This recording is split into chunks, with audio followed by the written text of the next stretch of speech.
This is The Big Breakdown, a long look back at some of the biggest stories we're covering for you at the Hidden Killers podcast and True Crime Today. Is Hidden Killers with Tony Brueski. Here now, Tony Brueski. Well, I guess it was kind of a good day for Rex Heuermann. There won't be an eighth, at least not a young woman named Colleen McNamee. McNamee was a young woman murdered in 1994. They've determined that Rex was not behind that one, which would have marked the eighth. Still behind the other seven, allegedly, but not this one. So what does this all mean?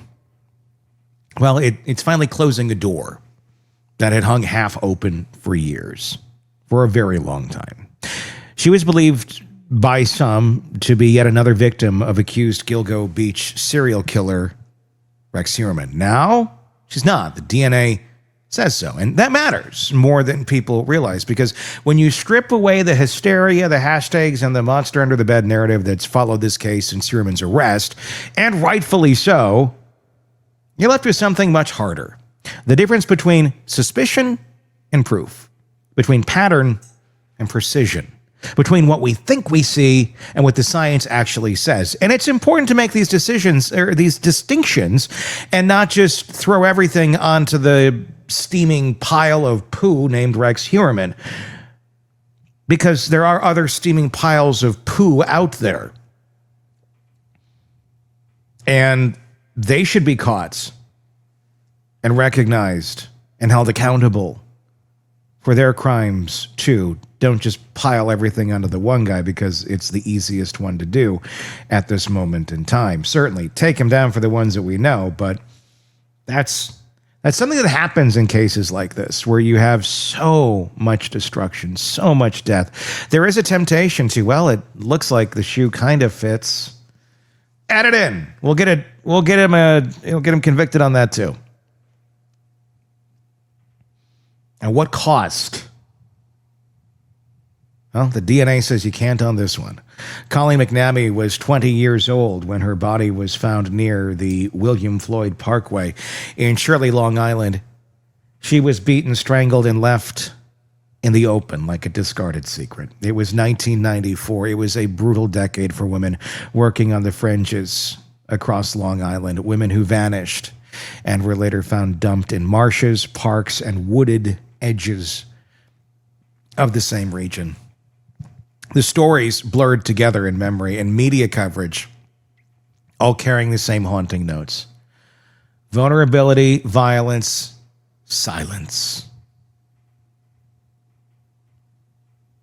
And the public's reaction? Well, they're the unwanted ones anyhow, so why should we care? I know, pretty sick and cold way of looking at human beings, correct? It made sense, at least superficially, that investigators and reporters wondered if McNamee's name was part of the same tapestry as the Gilgo Beach murders. And yeah, certainly want to cross that bridge and see where it leads. The timing, the geography, the profile, it all looked familiar. Then, in 2023, the arrest of Rex Heuermann gave everyone a new gravitational center to orbit around. The man who supposedly fit the profile, the quiet architect from Massapequa Park, whose Google searches, secret accounts, and cold clinical double life made him the perfect face for a suburban horror story. But DNA doesn't care about storytelling. It doesn't care about archetypes or villains or whether something fits. It just tells you yes or no, and this time it said no. Suffolk County Coroner's report dated October 21st made it official. Rex Heuermann is excluded as the contributor of DNA labeled unknown male A from the McNamee case. The science didn't hedge its bets, assuming the mixture was clean, assuming there was no dropout or contamination. Heuermann was not the source, period. And that changes the landscape in a subtle but important way, because if the last few years have taught us anything about the Gilgo investigation, it's that everyone from armchair sleuths to professional pundits loves to assume more. More victims, more buried secrets, more blood, and there may be, but not in this hole. But now we've got something rare in this universe of speculation, a confirmed less. The irony, the person who pushed for that DNA test wasn't Heuermann's defense team. It was another killer, John Bittrolff, a former carpenter from Marionville, serving 50 years to life for the murders of two women, Rita Tangretti and Colleen McNamee. He tried to shift the blame to say, maybe it was Heuermann all along. Well, the test blew that theory apart. So one killer trying to deflect onto another inadvertently gave us one of the few moments of clarity the case has offered. Now, let's rewind a little bit, because to understand why this single exclusion matters, you have to look at what's still on the table. Rex Heuermann is not a man cleared of suspicion. Far from it. He is still sitting in custody, facing charges for 7 murders that span nearly 2 decades of horror along Island's South Shore. 7 women: Amber Lynn Costello, Megan Waterman, Melissa Barthelemy, Maureen Brainerd Barnes, Sandra Costello, Jessica Taylor, and Valerie Mack. 7 lives cut short. 7 families haunted by the same kind of grief. One that's half agony, half unfinished sentence. Their bodies were found between 1993 and 2010, most of them in or near Gilgo Beach. Some dismembered, some wrapped, some scattered in the thickets of marshland that border the ocean like nature's own crime scene tape. The pattern was chilling, methodical, and for years, unsolved. When investigators finally circled back in 2022 under Commissioner Rodney Harrison, they started stitching together threads that had been ignored or lost. Burner phones, overlapping cell towers, grainy car descriptions, and degraded hair samples. Those hairs, rootless, brittle, decades old, became the lifeline. Modern tech found partial matches to DNA from Heuermann's wife and daughter. That alone didn't prove murder, but it proved proximity. It proved presence. And in a world of cold case forensic, proximity is kind of everything. That's the difference between Heuermann's accused victims and Colleen McNamee. The evidence lines up in the 7 charged murders: DNA, geography, timing, the behavioral profile of a killer, and what prosecutors have described as a planning document found in Heuermann's home. A grotesque handwritten playbook complete with lessons learned. It's hard to hear those 2 words, lessons learned, and not think of someone cataloging his own efficiency at killing. And that's essentially what it was in his document. But McNamee, her story belongs to another monster entirely. Bittrolff was convicted of her murder back in 2017. Along with that, Rita Tangretti, another sex worker, murdered just a year earlier. Both women were beaten and strangled. Both left discarded in wooded areas of Suffolk County. Forensic evidence, blood, and semen tied him directly to those scenes. It was a slam dunk conviction, but in the twisted logic of the criminal mind, Bittrolff later tried to turn that conviction into leverage, arguing that McNamee in that case might not have been him at all. Enter Heuermann, already the poster child for every unsolved killing in Long Island history. It was convenient to invoke him, a bigger, newer boogeyman. But again, DNA doesn't bend to convenience. It just answers the question, and the answer, it said loudly, was no. The takeaway here isn't just that Heuermann didn't kill McNamee. It's that we can now see the edges of his alleged violence a little more clearly. For all the talk of serials who just keep going, this finding reminds us that not every predator owns every body that fits a pattern. Sometimes evil has a zip code. Sometimes it's divided by streets, towns, or years. Sometimes 2 monsters hunt in the same woods without ever crossing paths. It's a grim kind of relief. For Suffolk County prosecutors, the ruling also tightens their case narrative. They don't need more bodies. They need more certainty. Every confirmed exclusion sharpens a story that they'll tell a jury one day. That Heuermann didn't just kill, he hunted. He planned, he stalked with precision. He hid behind a double life as an architect, a father, a man whose Google history reads like a dissertation on domination and disposal.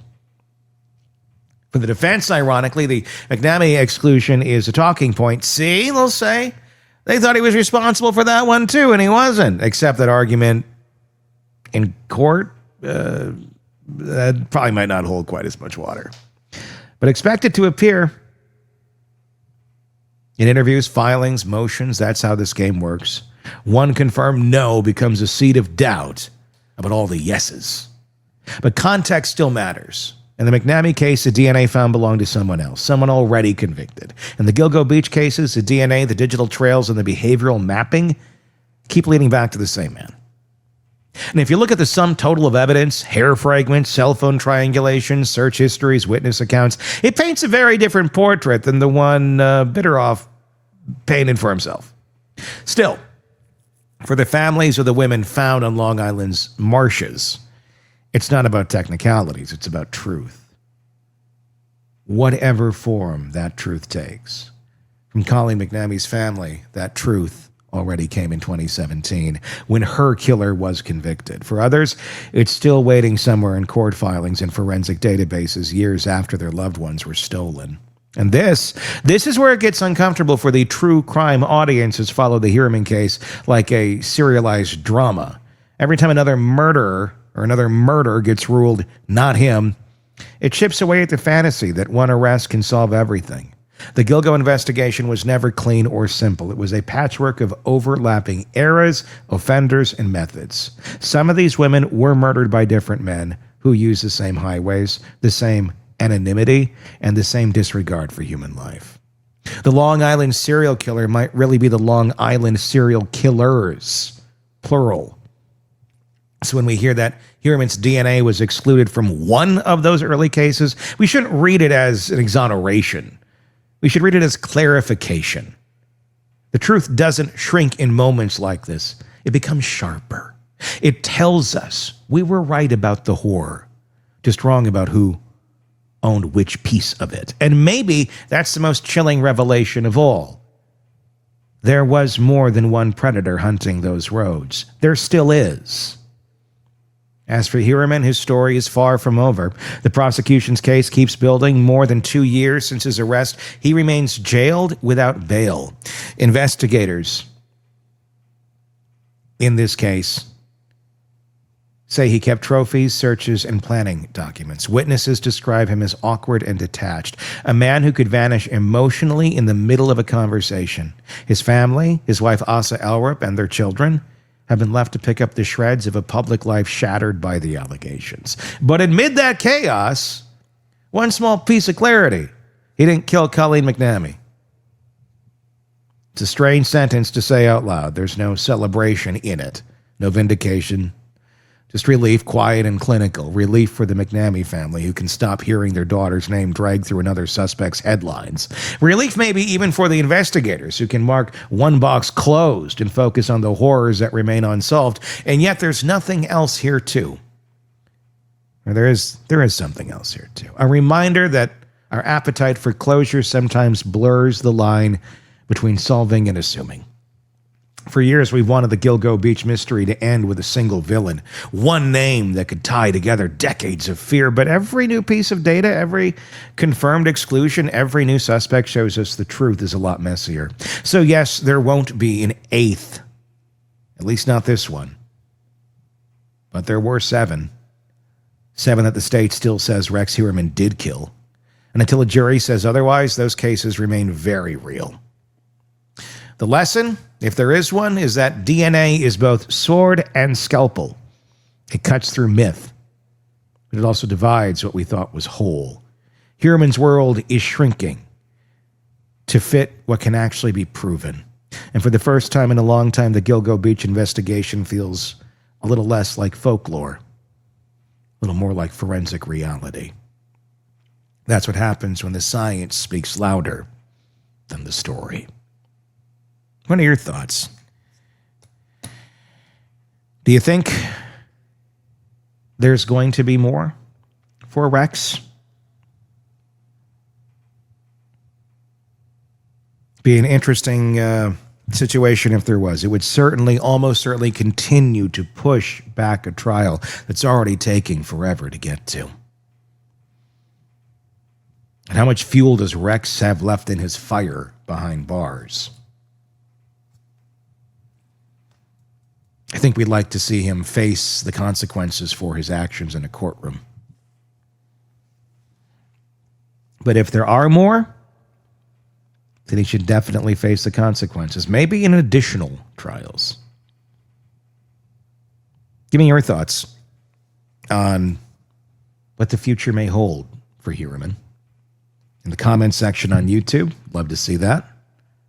If you're not already there, search Hidden Killers with Tony Brueski. That is where you will find us.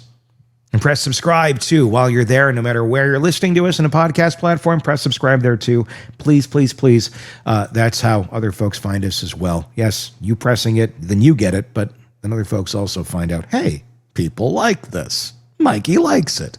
So please do that if you're enjoying our content. Until next time, I'm Tony Brueski. We'll talk again. Want more on this case and others? Then press subscribe now and don't miss a moment of true crime coverage from Tony Brueski and the Hidden Killers podcast. This is The Big Breakdown, a long look back at some of the biggest stories we're covering for you at the Hidden Killers podcast and True Crime Today. This is the Hidden Killers podcast with Tony Brueski and continuing coverage of the case against Rex Heuermann. Otherwise affectionately known as the Gilgo Beach killer or the Long Island serial killer, allegedly. Lots of new information coming out. More so, I think, to scratch our itch of what the hell was going on in that house, because that's what we've been speculating on since he was arrested. Of course, his house, Massapequa Park in New York, looked kind of like a hoarder's house, to put it lightly. Kind of surprising for a guy that's somewhat a skilled and respected architect in New York City to be living in such a situation. It was kind of a little bit incongruent. But we also wondered, okay, if he's doing all these things and he has this weird basement that has all sorts of weaponry in it and allegedly child porn and all sorts of horrible things, a manifesto on how to kill people, what's going on there? What's going on with the wife, Asa? They've been married for decades. What about the kids? Did they know what was going on? And the new Peacock documentary that came out that was produced by G-Unit Productions, yes, G-Unit, 50 Cent, it dives into this, and it goes into great detail. We hear Asa in her own words. We hear the daughter, we hear the son, we hear a lot of people come out and discuss what life was like with Rex. Joining me to discuss, Robin Dreek, retired FBI special agent, chief of the counterintelligence behavioral analysis program. There's a lot to unpack here with Rex and what was known and what was not known. I'm going to start with Asa, because Asa is one that she filed for divorce early on. They did get the divorce, but what we learn in this documentary is that it was more so to protect assets than it was to get away from the man that most of us believe is a horrific serial killer. What's your thoughts on how that all worked out and where she's sitting today, still believing that this man is innocent and he was her hero earlier in life? Yeah, we do not want to face anything that is incongruent with our self-image, do we? She is a great example that she's been groomed in this lifestyle with him, and it's been part of her life for so long, and he's been part of it. It's part of who she is. It's part of her validation of self. And to deny any of that would be obviously bone crushing to her brain. It would break her brain, I think, to admit that he is actually potentially the killer, because she idolizes him. And what's interesting about this entire thing is that look who she's placing more important than anything else. Him, above children, above everything. So it's he did a good job brainwashing her. There's no doubt. And they had met when she was young. I believe 17, 18, somewhere around there. She had a very traumatic upbringing. She is a rape survivor. There was abuse. There was all sorts of things that she had gone through where she needed help. Either she was going to pull herself up by the bootstraps and get a life going for herself, or someone was going to come in and save her. In this case, Rex was the savior, and I say that in air quotes. Yeah. Brought her in. Oh, he came in. I don't know if he saved her, but yeah. He came in. I mean, to her reality, the world, the trauma that she had been living in, he took her out of that. And allegedly, he didn't cause her more trauma. And maybe he did not. Maybe, it was a fairly plain Jane relationship, and there really wasn't a whole lot going on involving her and this other life that he's allegedly led. And then all these years later, it seems that when she's on vacation is when he's out doing these things. There's a lot of weirdness here. One of the things that I found odd is the normalizing of rather bizarre behavior. One of them being, when we're on family vacations, he's out doing this. Well, why isn't he on the family vacation? That's not a family vacation. It's kind of bizarre when just mom is taking the kids on all the family vacations and dad is always back home and we don't know what the hell's going on. Now, certainly the dynamics of work and all that do play a factor into this. But that seemed to be what happened all of the time. There was this separation. There was places in the house that no one was allowed to go into. And that was just completely normal. It wasn't just this is off limits, it's dad's space, he doesn't like you in there. It was like, you don't go in there. There was a lot of normalizing weird behavior in this house. Yeah. Do you believe that? 100%. So he rescued her from an unhealthy life of trauma and then renormalized her into his life of secrecy and lack of transparency. Mm-hmm. And so that became her new normal, which was better than her old normal. So in her mind, it's a step up. He saved her. That's why he's a hero to her. But he normalized all these unhealthy behaviors of lack of transparency. Remember, I keep saying it repeatedly. Open, honest communication, transparency, and vulnerability are the three pillars of trust that I believe we all need if we're going to have healthy relationships. And that lack of transparency, secret places, times with unknown things going on, he normalized that at a very, very young age in their relationship, so it became part of the norm. And so when they have kids, that's also then part of the norm. It's just the way mom and dad do things. It's the way our family does things. It becomes part of the little insulated family normal. So doesn't surprise me at all. Do people like this, probably depends on the human, but someone like Rex Heuermann, who essentially groomed Asa and the family to believe one thing one way. This is how it works, and this is how we're going to do things. Are they doing that on a conscious level? Is it, I better make them think this so I can get away with that?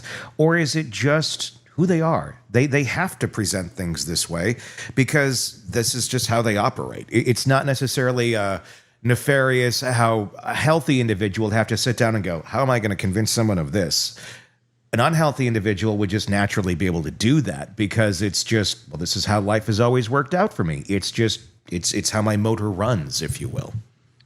So I'm going to liken this to alcoholism, believe it or not. Okay. In the sense that what happens is with someone that's a deep-rooted severe alcoholic, their entire existence revolves around thinking about alcohol and how to hide that amount of drinking they're doing from everyone in their lives. Mm-hmm. And so it's not necessarily a conscious thought. It just becomes who they are of how to duck out of here, how to have a private stash here, how to have a behavior here that's hidden from over here. And so it becomes part of their entire existence about how to live a secret life within a life that's exposed to everyone. And so it's not necessarily a conscious thought. It's a habit of secrecy. It's a habit of betrayal, of hiding themselves even from themselves, but definitely from the world around them, so they can put up a false front, so they can look normal to the world around them and healthy to the world around them, as they have a subculture in their own mind that it's thoughtful, but at the same time it's habit.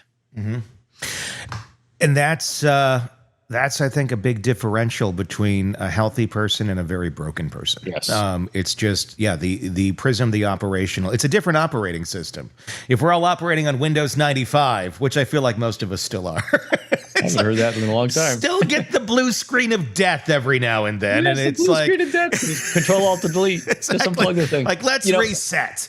And think about it, everything I just said too is a total lack of transparency and openness. And so I always, with all the behavioral skills, tools, and techniques we talk about, and I train people all the time on, they always say, well, isn't that just manipulation? I said, the greatest counter to any sort of manipulation or even influence or persuasion where there's covertness involved is just be transparent. Transparency is the greatest mitigator for unhealthy behaviors. Because if you're unwilling to be transparent with your behavior, maybe you really should second guess the behavior you're having, because that will keep it from being unhealthy. Because once you start going down the unhealthy path and becomes part of your normal, it becomes easier the next time, and then easier the next time, and then you get into a pattern of unhealthy behavior. And what you're now doing is you're normalizing that behavior to that environment. You're grooming your environment to your unhealthy behavior. If you just started with transparency at the beginning, you avoid it at all. You avoid it entirely. I know I'm pie in the sky, Robin, very optimistic, rose-colored glasses. But hey, I got reps doing this shit. Yeah. It's the way it works. No, it very much is. And Rex operated a certain way. I think one of the most shocking parts about the Rex Heuermann case, the Gilgo Beach killer list, whatever you want to call it, is when we're talking about baseline of a human being. A lot of us just go to ourselves. So how would I think about this? It's just kind of our natural reaction, and you got to put yourself in somebody else's shoes. We're talking about Rex Heuermann and his baseline. What kind of a baseline is it for somebody who completes the documents the way that he did, the documentation in his basement, his kind of manifesto or to-do list, if you will? It went into such great detail about what he needed to do, and just weird, like, little reminders for himself. And the fact that someone is capable of writing this stuff down and then going back to life and going to work as the architect and going out to Applebee's with the family or whatever the hell he was doing. These are some of the things that were on his planning list. Get sleep before hunt. Have story set. Check issues to avoid detection. His inventory, cutting tools, acid, hair nets, tarps, heavy rope. Things to remember. Hit harder. Consider a hit to the face or a neck for takedown. Post-murder body preparation. Remove head and hands. Remove trace DNA and remove ID marks like tattoos. It goes on. And he's just like, typing this down in Word. And he had this list for like 20 years. What is going on with this human being that they can do this and go, yep, this is my to-do list, and then, like I said, go back and live normal life? That's a weird baseline of life right there. It's actually not surprising to me, because this is what stalkers will do as well. They actually keep detailed notes on what they're doing, because this is part of his fantasy. It's not just how he positioned bodies. What serial killers do is they live out these fantasies. They position bodies, they keep trophies, they do certain things to live out the fantasy in their mind again. And so part of his fantasization is actually his note-taking. So he can think about this. So a lot of these bodies, if he's actually the murderer, whoever did it, were positioned and put in places that he can think about them and maybe even drive by or see them, but not frequently. And so if you're trying to relive those moments and try to get that same rush that you had in those moments and thinking about those bodies and what he did to them, one way he's going to do that is be able to look at his notes and remember it and reminisce about it and think about it. And also, he's a detail-oriented guy. He's got life reps of doing this, and so he's probably perfected his craft. He wants to get better each time. He's an architect, which is an engineering type of thing, and so they're detail and process-oriented people. So he's very likely a very process, detailed-oriented individual. So he actually took a lot of notes on it. I know it still hasn't gone to trial yet, but it just reminds me of the Koberger case as well. Here's a detailed school guy just taking a lot of notes, doing a lot of research, and doing all these things to execute a plan. And so Heuermann doing something similar like this too. Yeah, it doesn't surprise me at all, especially since we see he's got a household of trophies. He's a hoarder. He collects shit so he can look at it. Yeah. Same thing. Why do you write things down? So you can reminisce and look at it again, improve upon it. And just, can you imagine? So again, we put our reverse context on. So here I am, I'm a psychopath, and I want to kill people for a living because it makes me feel good and I get the adrenaline rush I want from it.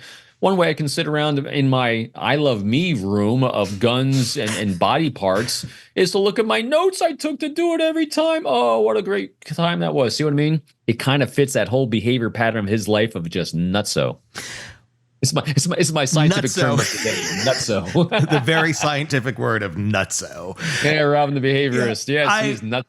It's what the hell is going through his mind when he's doing that, though? When he's sitting down in his little den and lair. Oh, he's having a good time. Think about it. He's having a great time planning this out. He's like, oh man, think about it. So again, I don't think these are like spur of the moment vacations. His wife Asa says, hey, we haven't had a vacation in mind, a while. You mind if I take the kids?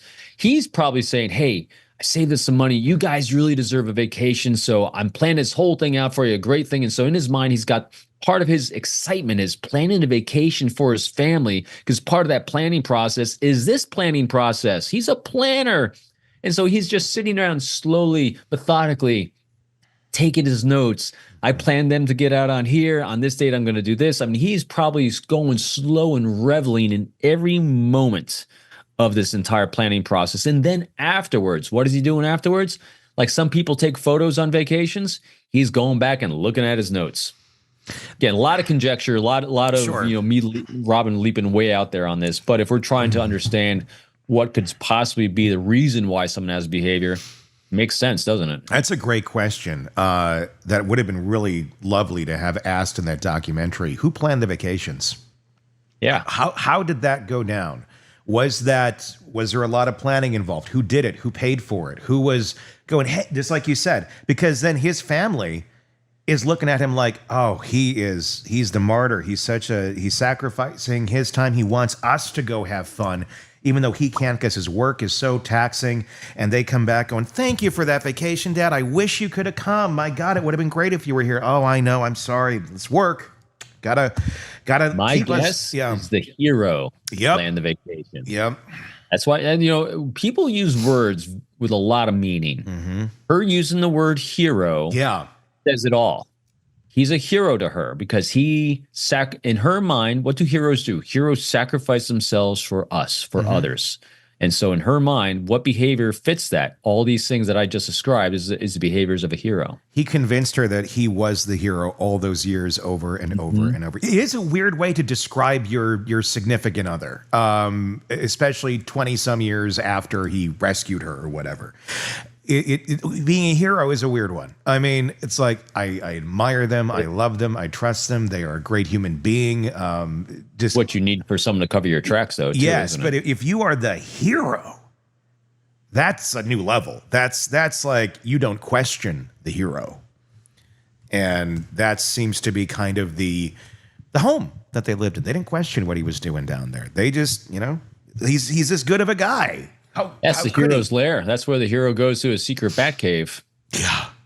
Except he's no looking kidding. at. I mean, just think about it. I mean, it's anytime people try to make these things overcomplicated, you're really working too hard at it. This guy's a simple animal. This simple animal had his den, as a predator wolf. He had his sheep around him protecting him, and to them, he's the hero. Want more on this case and others? Then press subscribe now and don't miss a moment of true crime coverage from Tony Brueski and the Hidden Killers Podcast. This is the Hidden Killers Podcast with Tony Brueski and continuing coverage of the case against Rex Heuermann. Welcome back to what might be the most chilling segment yet of our analysis with psychotherapist Siobhan Scott. What you're about to witness includes actual audio of Rex Heuermann calling from jail. I need to warn you, hearing the voice of an alleged serial killer speaking to his devoted wife, it's a little unsettling. It's not that he's saying anything crazy or horrible, it's the normalcy of it that makes it unsettling. It's what Asa Elrup says about their relationship that will disturb you. Before we play that footage and go into some analyzing with psychotherapist Siobhan Scott, let me provide some context that makes these phone calls even more significant. The conversations are taking place from the Suffolk County Jail in Riverhead, where Rex Heuermann has been held since July of 23. Every call from that facility is recorded. Every call is monitored. Rex knows this. Asa knows this. Yet they continue these conversations as if they're discussing what to have for dinner or any normal evening. Here's what wasn't happening in these calls. Any proclamation of innocence, any outrage at false accusations, any discussion of fighting the charges. Instead, we get mundane pleasantries in Asa's continued devotion. It's what defense attorneys call consciousness of guilt, when the absence of denial becomes more damning than any confession. Now, let me tell you something crucial about the timeline here. By the time these calls were being recorded, Asa had already visited Rex multiple times in jail. She's seen him behind glass, in shackles, wearing a prison jumpsuit. She's walked past protesters outside the jail, calling him a monster. She's heard the charges read in court, 7 women murdered over 3 decades. Yet she continues these calls with the same tone you'd use to check in with a traveling spouse. What's particularly revealing, and Siobhan Scott picks up on this immediately, is Asa's physical appearance by this point. The documentary shows a woman who appears to have deteriorated significantly since Rex's arrest. Her dental health, her grooming, her overall presentation, all showing signs of severe psychological distress. Yet she lights up when talking to Rex, transforms when hearing his voice. Here's something that didn't make it into our discussion but provides crucial context. Phone calls from Suffolk County Jail cost money. Lots of money. Talking about dollars per minute. With companies profiting from prisoners' contact with the outside world. Asa, who has no job, no access to bank accounts, and is battling cancer without health insurance, allegedly, is somehow finding money for the calls. She's prioritizing hearing Rex's voice over what? Her own medical care? It's hard to know. We don't know her finances. We do know what she's told us. And then there's the divorce that wasn't really a divorce. Asa filed papers 6 days after Rex's arrest, leading many to believe she was cutting ties. But as you'll hear in this segment, that was purely strategic, a financial move to protect assets from civil lawsuits by families' victims. In her mind, in her heart, she still miss Rex Heuermann. Still devoted, still in love. She's waiting for her hero to come home. What Siobhan and I explore in this segment goes beyond the phone calls themselves to examining what psychologists call trauma bonding at its endpoint. This is what happens when the psychological chains become so strong that even prison bars can't break them. When the need for the abuser's approval transcends reality itself. When love becomes so distorted that it survives even the most horrific revelations. And then we hear from Victoria, Rex's daughter, whose journey from admiration to horror provides a stark contrast to her mother's continued devotion. The phrase that she uses, past tense, I looked up to him, a linguistic shift that Siobhan identifies as crucial. It's a crack in the facade, the beginning of acceptance, the start of healing. Perhaps the most disturbing is Asa's revelation about what would hurt Rex. In a moment that defies all logic, she suggests that telling him that she loved him would cause him pain. Think about that. After everything he's accused of, after all the evidence against him, she believes her love would hurt him. It's a statement so psychologically complex that even Siobhan struggles to fully unpack it. We're going to witness a family in various stages of psychological destruction, a wife who can't see the monster she married, a daughter beginning to accept the unthinkable, and at the center of it all, a man accused of unimaginable crimes who still receives devoted phone calls from the woman who shared his bed for 27 years. It's trauma, it's denial, and delusion crystallized into a few minutes of footage that will haunt you long after you've watched it. Here's a interaction. We actually hear from Rex. This is them on a phone call in the documentary. To accept this free call, press 1. To refuse this free call, press 2.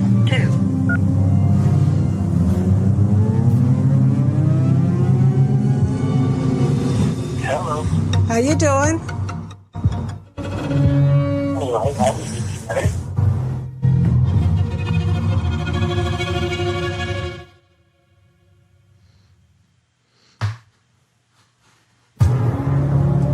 The suspected serial killer Rex Heuermann remains in jail on murder charges. He's been held at the Suffolk County Jail in Riverhead since he was arrested.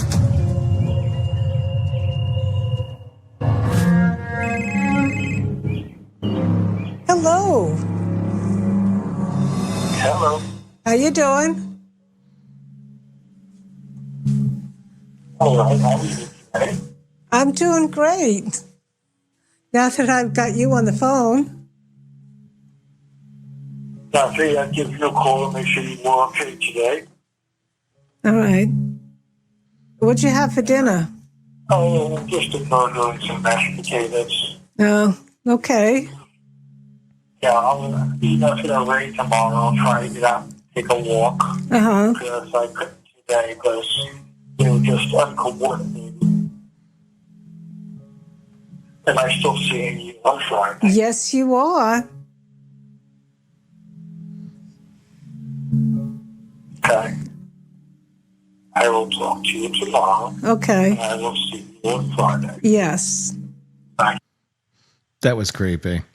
Just really creepy. Even her, and I don't want to like insult aesthetics or anything, but she even looked really creepy there with the teeth. Well, and all that. Oh, my yeah, God. you know, when you're evaluating a person for psychological health, their physical appearance is something that you make note of. Mm-hmm. It's considered, you know, revealing. Are they well kept, well groomed? Do they take care? It doesn't have to mean they're beautiful, but you know, do they take care of themselves? If they don't, there's meaning in that. Yeah. This woman, her appearance, her current appearance, it raises some red flags again about things not being quite right with her. What does it say? I mean, what does it say? Obviously, if you know, she's going through hell, without a doubt. The whole family is. But I mean, what does that say? I mean, just, you know, I can relate. Like when I've been in depressive states after horrible shit happens, you know, and you can too after reading your book, where it's like you just kind of go down to the whatever. Here's clothes. I'll put them on today. Yeah. Is it a sign of a depressive state? I mean, what are we seeing in that? It sure can be depression. It can be disorganized thinking. Mm-hmm. So somebody could be a little bit delusional or having psychotic problems. And we're a long way now from his arrest. Yeah. I mean, I don't remember the date, but you know, it's been a while. And so I would think her appearance at this point is so, what's the right word? She's just kind of deteriorated. Mm-hmm. It again, it's a flag that this lady is not doing well. And still, you sure are. You're going to see me this. Do you think even Rex is surprised at this point that Asa's still hanging out? I mean, I think once you get busted for this and there's hairs on the victims and all that, and you got the manifesto in the basement and everything else, wouldn't be hard sell to believe that your wife might leave you. Yeah. But she's still sticking around. I mean, I wonder if Rex himself is taken aback a little bit by this. It very well could be. And, you know, when he was first arrested, and it was just, a month after that she filed for divorce. Mm-hmm. And I kind of applauded that at the time. I thought, well, what a healthy response. And then it turns out in the documentary, well, that was just to protect her assets. Yeah. That in no way does she consider him not the love of her life anymore. Yeah. This is another interesting clip we're going to take a look at. She talks about not wanting to upset Rex. And I want you to pay attention to what she says would upset Rex Heuermann. Let's take a look at this. Bye. I'm talking to him all the time, but he only has a certain amount of time to be able to make calls. So I can't get too comfortable talking to him about things that are going to hurt him. What would hurt him? What are the things that hurt him?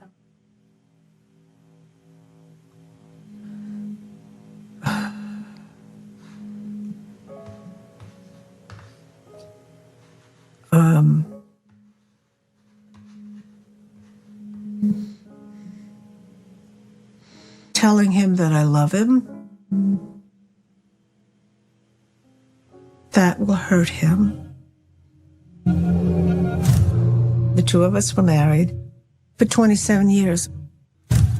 We were 100% part of each other's lives. Does everybody really believe everything they hear? Rex Heuermann is a demon. Charged as a serial killer. Do you really believe everything that's being said? This man is a sexual sadist. He enjoyed torturing his victims. Well, we didn't buy it.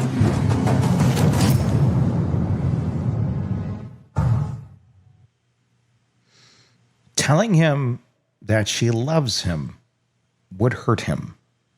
Mm-hmm. What do you get there? That's an interesting one, because clearly the way she's communicating to him shows her complete, utter dedication. And so is she thinking, speculating, is she thinking that this is going to just stir his longing for her or highlight the loss? I'm not quite sure. She had her eyes closed for a long moment during that. So what is the story that she's trying to generate? Telling him that she loves him would hurt him. Mm-hmm. Mm-hmm. It's an unusual response. Extremely. And yeah, like that. Why? Because you're divorced, but you're still standing by him. Would that hurt him because it brings shame to Rex? Does Rex feel shame if someone tells them that they love him because of, and even though he's done what he's done?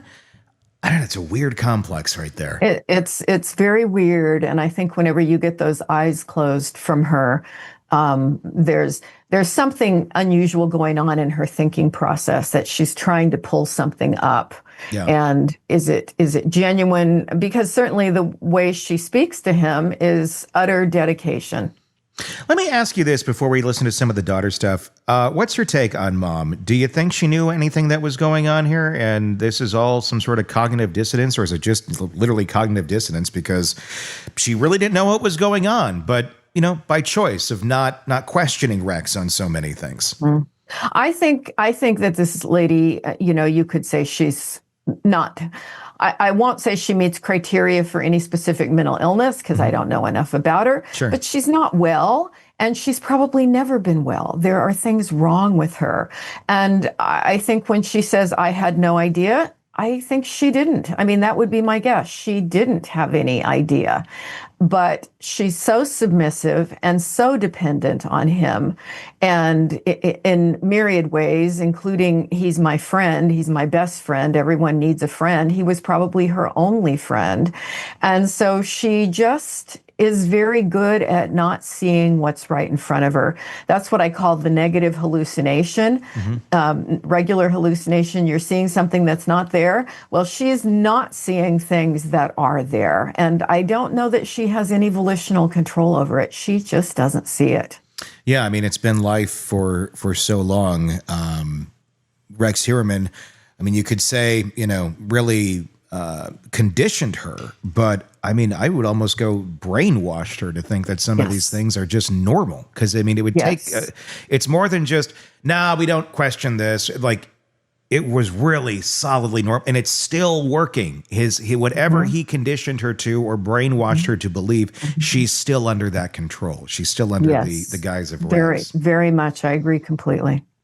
Let's take a look at what was going on with the children. These are adults now, adult children of Rex Heuermann. They're talking about the relationship, what they thought of their dad. This is the daughter talking initially about her father in the documentary. Starting when I was in college, he got some really big jobs, and he was very busy for a couple of years. And actually, I was honestly really inspired by my dad. I looked up to him. 1, 2, 3. Can you smile? That is. I felt like, damn, I have some really big shoes to fill. Yeah. When you think that he committed these acts while he was still seeing clients at his architecture firm, it made it even more chilling, because he compartmentalized things to such a degree that he was able to outwardly conduct his life as normal in an otherwise routine way. But his job was very demanding. And it started to be visible that the stress was weighing on his mental health. Sometimes he would come home frustrated. He needed to wind down. But he never hit any of us. For injuries to her face, torso, breasts. The worst he would do, The women were bound at the head or at the chest and later at the legs. was he would throw a plate into the sink. remains of 3 sex workers were discovered bound and concealed in burlap sacks. That's the worst. Listen, like, my dad was an open book, and a lot of people who knew my dad, long-term clients, people he worked with for years, it was no secret he hunted. It was no secret he had guns. He was an open book.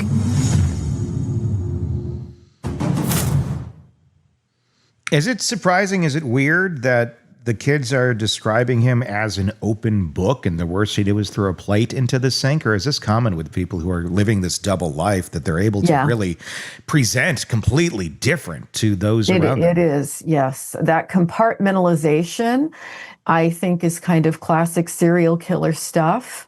You know, you look at Ted Bundy, what was he volunteering on a helpline or something? I mean, you know, people had no idea.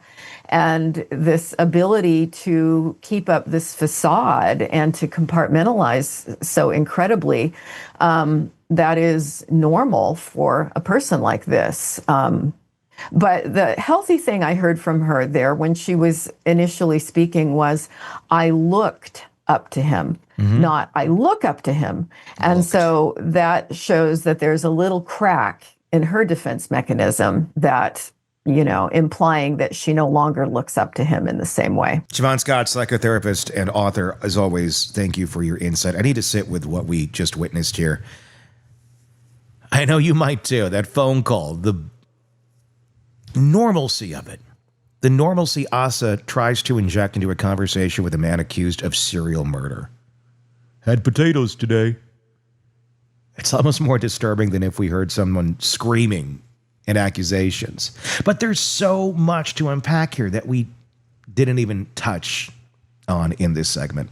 Let's share something about those jail calls that makes them even more significant. In New York, recorded jail calls are admissible as evidence. Prosecutors listen to every word, analyzing not just what's said, but what isn't said. The fact that Rex never once proclaims his innocence in these calls, never exposes outrage at being falsely accused, never confronts Asa by insisting it's all a mistake. That silence speaks volumes, but keep in mind, they know the calls are being recorded. Defense attorneys often advise clients to avoid phone calls for their very reason, yet Rex continues to call and Asa continues to answer. The physical deterioration, Siobhan noted, in Asa is particularly telling. This isn't just someone going through a rough time. This is someone whose entire psychological framework may be crumbling while she desperately tries to hold it together.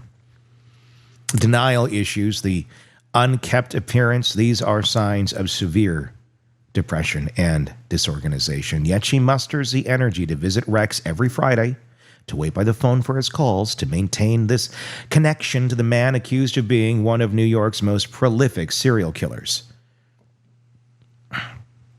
Let's talk about what Victoria revealed about her father's compartmentalization. She describes a man who could plan murders while maintaining an architecture practice, who could bind and torture women, then come home, help with homework. The plate throwing incident she minimizes, that's what psychologists call minimalization of abuse. Family has normalized explosive behavior to the point where violence against objects doesn't even register as concerning. And here's something chilling to consider. Victoria mentions that everyone knew Rex hunted and had guns. But hunting what? The timeline shows gaps between his alleged murders that coincide with hunting seasons. Was his passion for hunting actually in practice? Was every trip to hunt deer actually reconnaissance for hunting women? The fact that he was so open about some activities while keeping others completely secret shows a level of psychological sophistication that is terrifying. The statement that telling Rex she loves him would hurt him from Asa. It opens a psychological can of worms. Is Asa suggesting Rex feels guilt? That he knows he doesn't deserve love? Or is this about control, that expressing love when he can't physically respond maintains his psychological frustration? Whatever the answer, it reveals a relationship dynamic so twisted that normal emotional expression has become weaponized. What Siobhan identified as a negative hallucination, not seeing what's right in front of you, extends beyond Asa to the entire family system. They lived in a house with locked rooms, with a father who disappeared during family vacations, whose financial secrets and controlling behavior wreaked havoc, yet they described him as an open book. This is generational trauma in action, when dysfunction becomes so normalized that you can't even recognize it as abnormal. There's also a question of Rex's childhood bedroom being in the basement. The room where he allegedly committed some murders was his space from boyhood. The psychological implications are staggering there. Did something happen in that room when he was young that started this trajectory? Was returning there to kill a way of reclaiming power over some childhood trauma, allegedly? We may never know, but the symbolism is hard to ignore. For you guys watching and listening, particularly those who might recognize these patterns of devotion despite evidence of terrible behavior, please understand, love shouldn't require you to deny reality. Dedication doesn't mean blindness. And if you find yourself making excuses for behavior that horrifies others, if you're minimizing violence, if you're accepting locked rooms and secret lives, these aren't signs of a strong relationship. They are warning signs. The contrast between Asa and Victoria shows two possible paths when faced with unthinkable truth. Victoria is beginning the painful journey of acceptance using past tense, acknowledging the possibility of her father's guilt. It's agonizing, but it's healthy. Asa remains frozen in denial, deteriorating physically and mentally, while clinging to a love that may have enabled decades of murder. As this case moves forward to trial, these phone calls will likely be played in court. Jurors will hear Rex's voice, Asa's devotion, and the hollow normalcy that they try to maintain. They'll wonder, as we do, how love can survive such horror. The answer, as Siobhan Scott helps us understand, is that sometimes what we call love is actually something entirely different. Dependency, trauma bonding, a psychological prison or more confining than any jail. If this analysis has been valuable, please hit subscribe for more deep dives into the psychology of true crime on this and many cases. We got it for you right here. Press subscribe on the podcast, wherever you are listening, or on YouTube. If you're watching us there, hit subscribe there and let us know in the comments what you think about this case. And check us out on YouTube. If you're not there already, just search Hidden Killers with Tony Brueski. I'm Tony Brueski. Thanks for watching. Thanks for listening. We'll talk again real soon. Craving non-stop true crime updates? Press subscribe now and get the latest cases, analysis, and expert commentary delivered straight to your feed. Only from the Hidden Killers podcast and True Crime Today.